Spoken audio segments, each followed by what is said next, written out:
दोस्तों, स्वागत है आप सभी का हमारे YouTube चैनल इंडिया स्टडी में। बिहार पुलिस, यूपी पुलिस या हाई स्कूल या 12th, आप किसी भी एग्जाम की तैयारी कर रहे हैं तो उसके लिए हिंदी व्याकरण आना बहुत ही लाजमी है। आइए हम हिंदी व्याकरण से आज हम सीरीज को स्टार्ट कर रहे हैं। संज्ञा से लेकर के हिंदी व्याकरण में सभी चीज को पढ़ेंगे।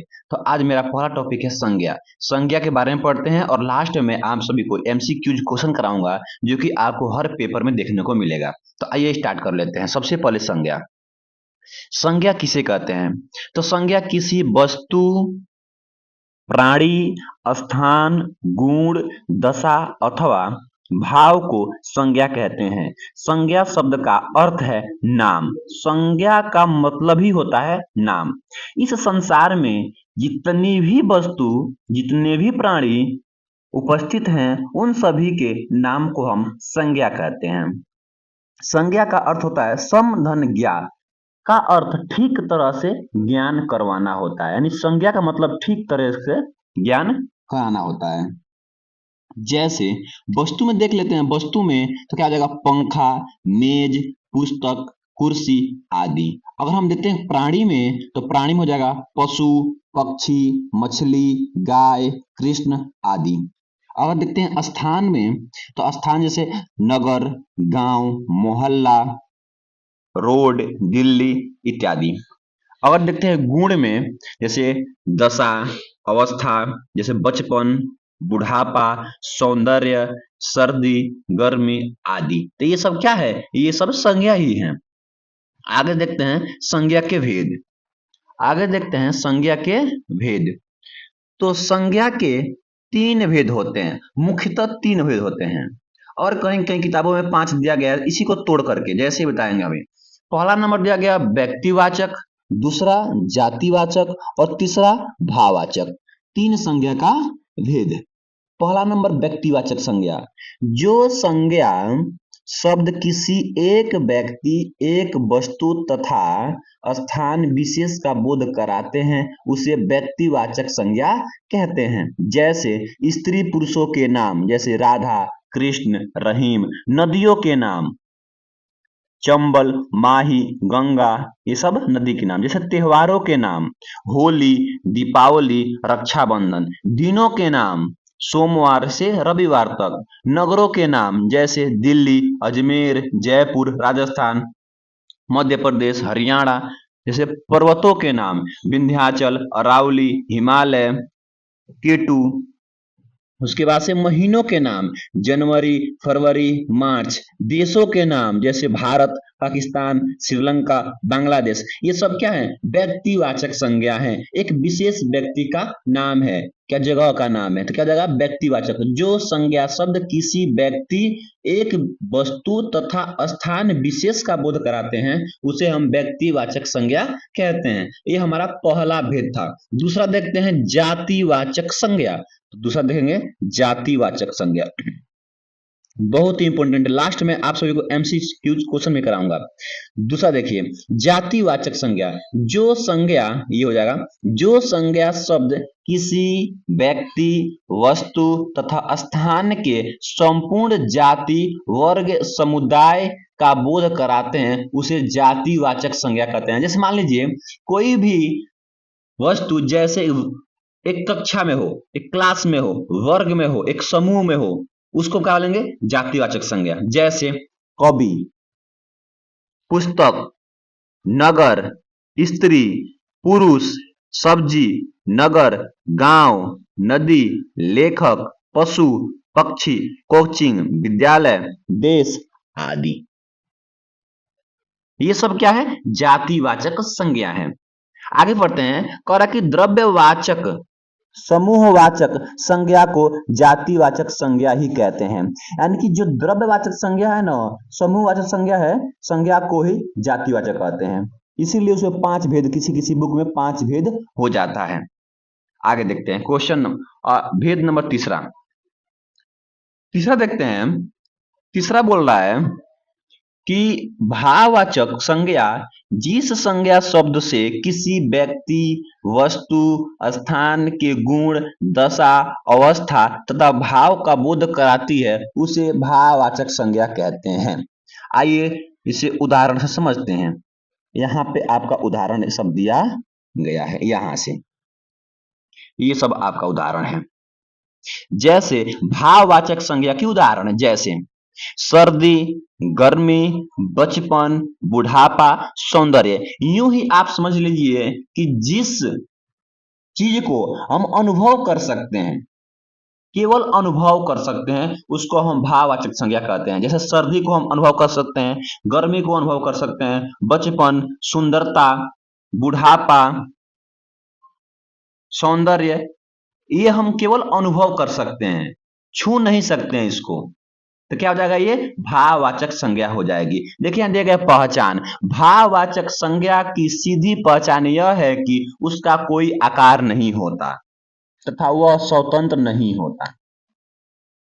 हम एक और आपकी तरफ से एक और मैं इसके लिए इंक्लूड कर रहा हूं कि भाववाचक संज्ञा उसे कहते हैं जिसको हम थाली में परोस नहीं सकते। जैसे सर्दी को हम थाली में परोस सकते हैं? नहीं। गर्मी को? नहीं। बचपना को? नहीं। बुढ़ापा को? नहीं। सुंदरता को? नहीं। तो एक और अपने सीधी लैंग्वेज में परिभाषा एक बना सकते हैं कि वह वस्तु, वह चीज जिसको हम थाली में परोस नहीं सकते हैं उसे हम भाववाचक संज्ञा कहते हैं। आई होप आप सभी को बहुत ही अच्छा लगा होगा। आगे देखते हैं। नोट यहाँ देखिए लिखा गया है कि ये प्रत्यय लगने से भाववाचक संज्ञा बनती है। कह कि ये प्रत्यय लगने से भाववाचक संज्ञा बनती है। जैसे ता, त्व, पन, अ, य, आई, आव, आपा, ई, बड़ी ई, आस, आवट, हाहट, तक आदि।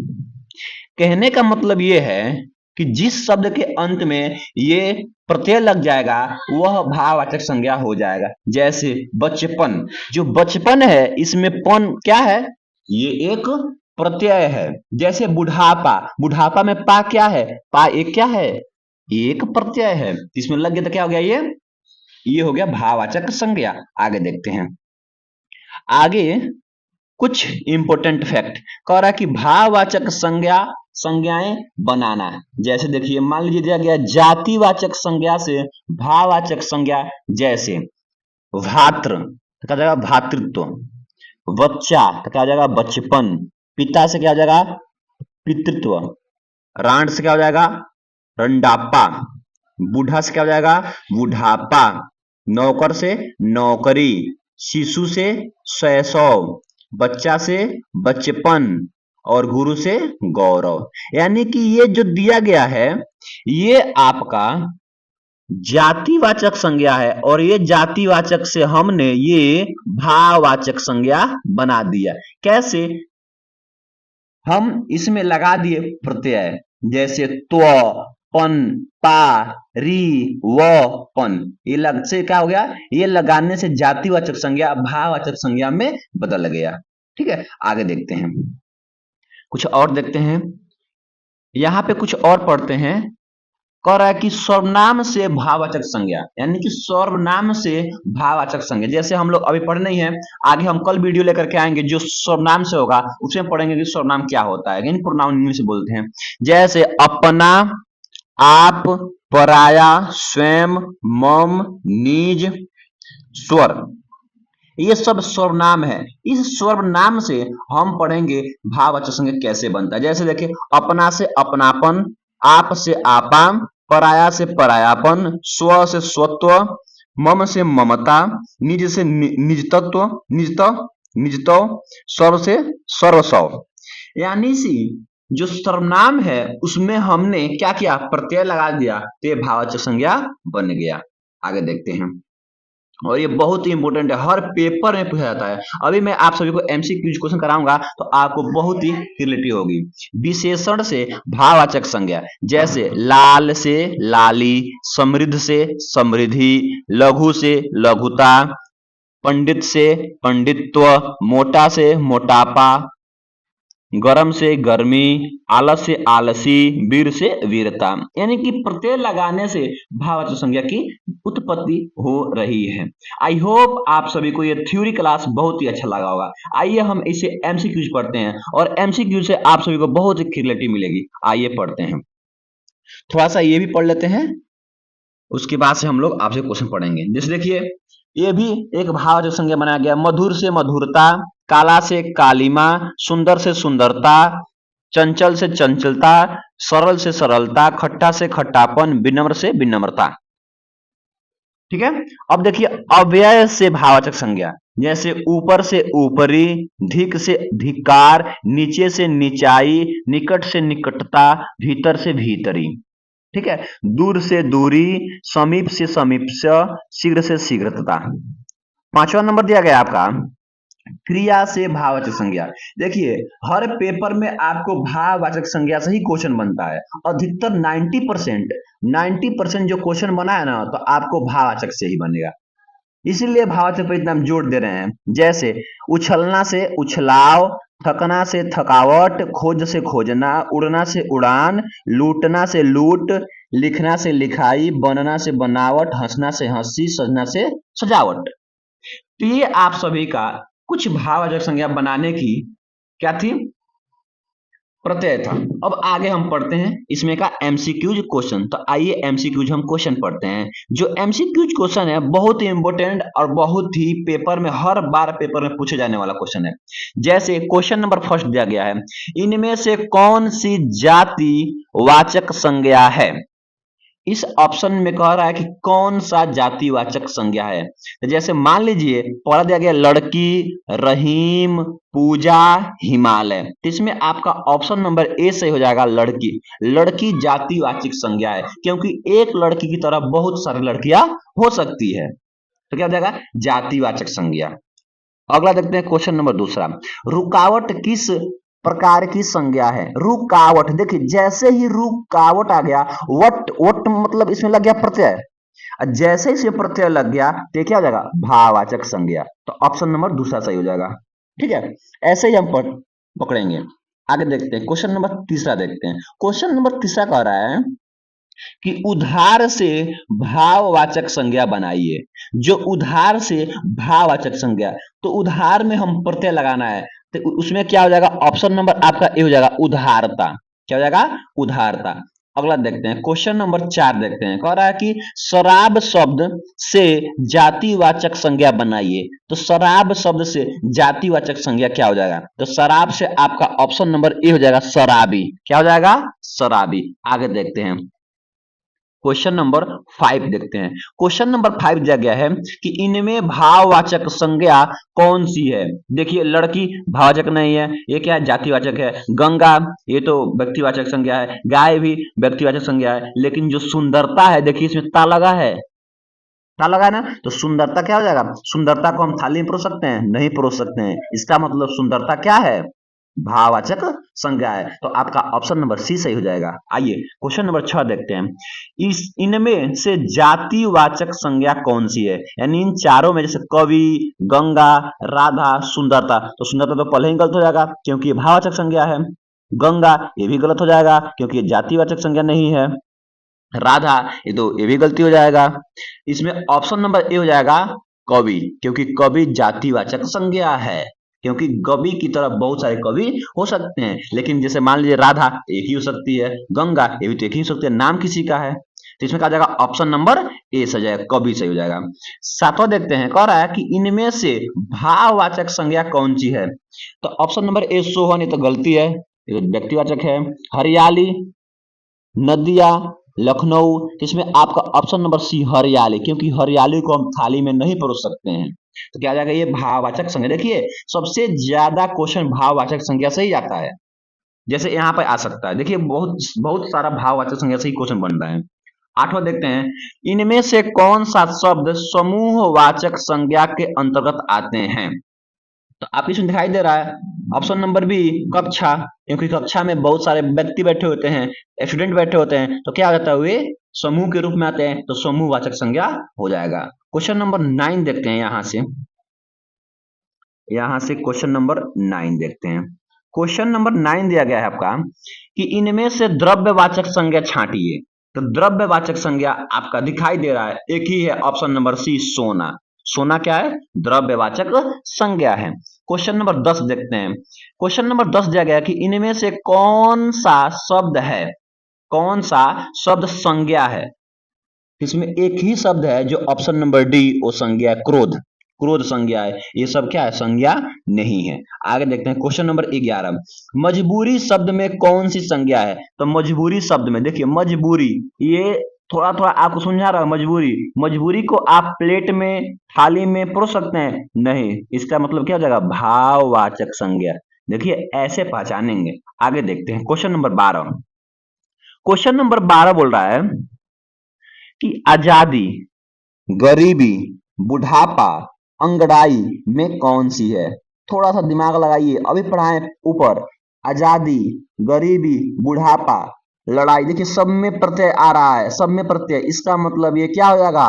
भाववाचक संज्ञा। तो ऑप्शन नंबर सी, 1 सेकेंड का काम है, ऑप्शन नंबर सी। आगे देखते हैं क्वेश्चन नंबर 13। कर साप्ताहिक शब्द में कौन सा शब्द है, कौन सा संज्ञा है? तो थोड़ा सा दिमाग लगाइए, साप्ताहिक शब्द से कौन सा शब्द बनेगा संज्ञा? तो क्या जाएगा? साप्ताहिक, ऑप्शन नंबर सी। आगे देखते हैं क्वेश्चन नंबर 14। कह रहा है कि जातिवाचक संज्ञा है। तो जातिवाचक संज्ञा देखिए, थोड़ा सा ढूंढिए, जैसे नदी, छोटा, जयपुर, कालिदास। तो जातिवाचक एक ही हो सकता है, कौन? नदी, क्योंकि एक नदी की तरफ बहुत सारी नदी आ सकती है।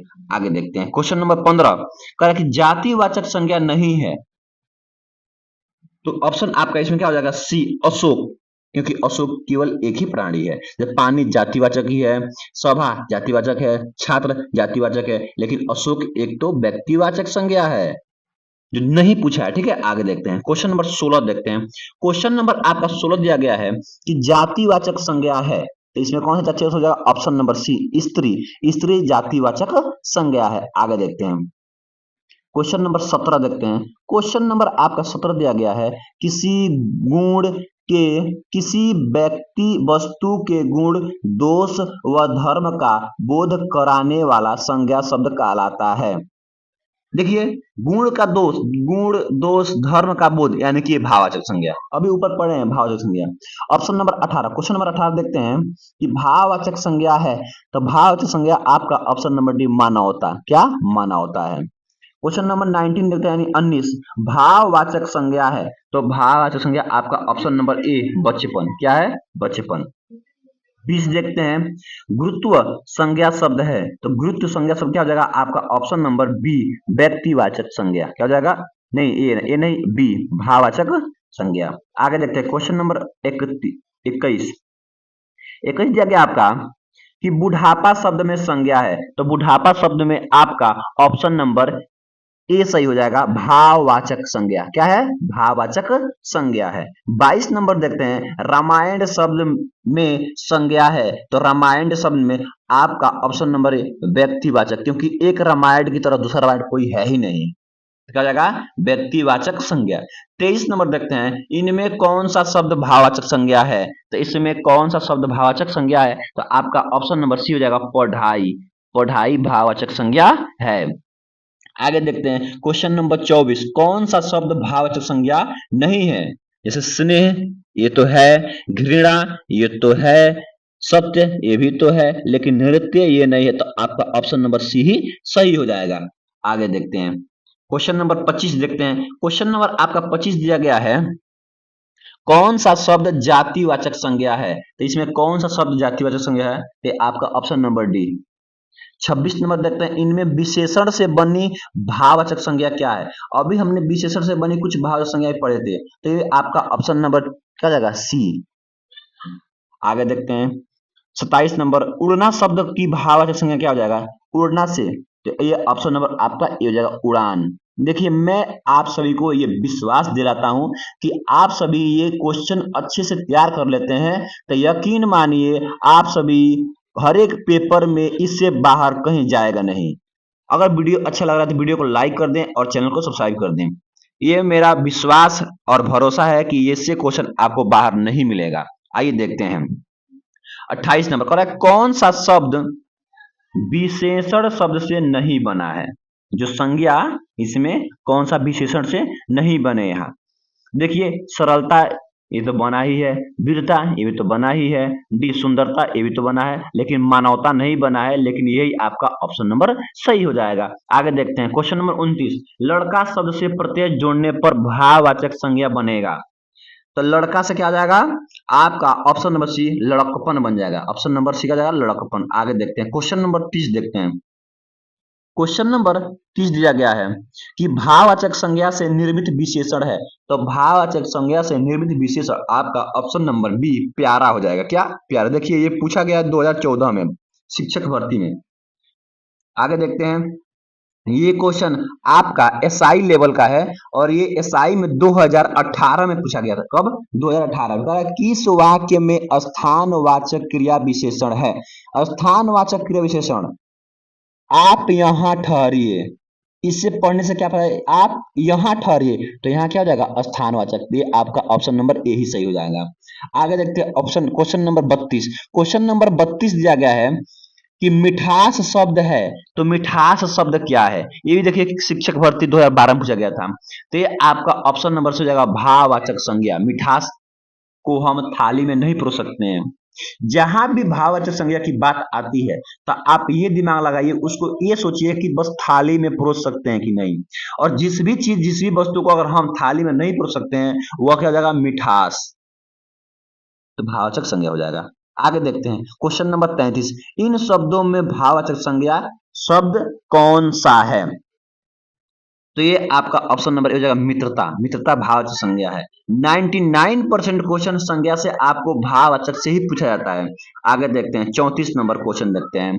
34 नंबर क्वेश्चन दिया गया है कि भारतीय सेना बहुत शक्तिशाली है, वाक्य में सेना शब्द क्या है। तो आपको समुदाय वाचक यानी समूहवाचक ऑप्शन नंबर बी सही हो जाएगा।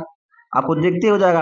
35 नंबर देखते हैं। 35 नंबर कह रहा है कि इनमें कौन सा शब्द विशेषण नहीं है, यानी कि विशेषण नहीं है।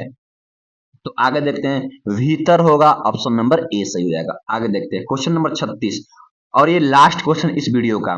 जिन शब्दों में प्रयोग के अनुसार कोई परिवर्तन नहीं होता है उन्हें कहा जाता है। देखिए ये ARTET लेवल सेकेंड परीक्षा 2011 में पूछा गया था। तो आपका ऑप्शन नंबर सब देगा अभिकारी शब्द। आई होप मैं आशा करता हूं कि वीडियो आप सभी को बहुत ही अच्छा लगा होगा। मैं आप सभी के लिए बहुत ही मेहनत कर रहा हूं, तो आपका भी एक फर्ज बनता है कि वीडियो को लाइक कर दें और वीडियो को शेयर करना बिल्कुल ना भूलें। तब तक के लिए मिलते हैं अगले वीडियो में। जय हिंद।